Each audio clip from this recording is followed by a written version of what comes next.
at the earlier part of your career, it'd be very detail oriented. It's almost an accounting style. Usually you learn to spot, very line item level order detail, how to read P&L statements, balance sheets, cash flow statements, all that stuff in my kind of traditional finance work. So being really detail oriented early on.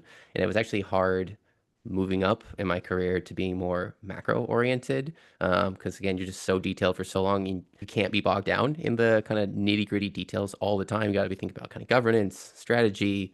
You got to be talking to the sales team pretty frequently, sales leadership, right? Being kind of out there with the executive team, with sales team.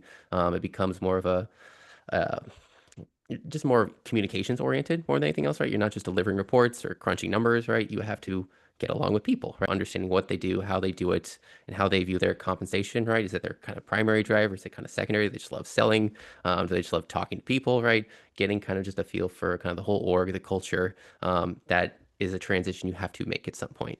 People talk about it a lot as being art and science, right? It's both.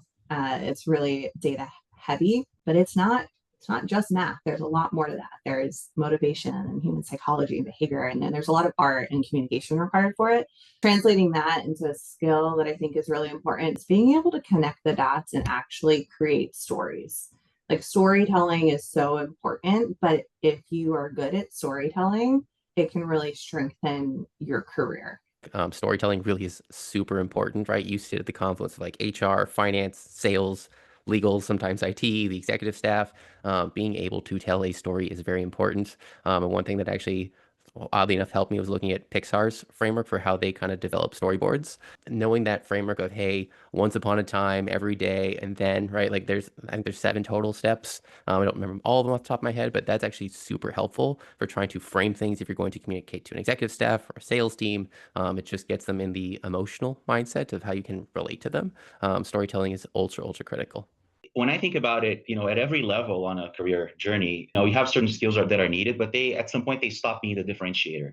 That doesn't mean you don't need those skills. You still need them, but you need to continue evolving, right? So, for example, if I'm thinking of an analyst phase of work, right, accuracy is there, right? Needs to be there.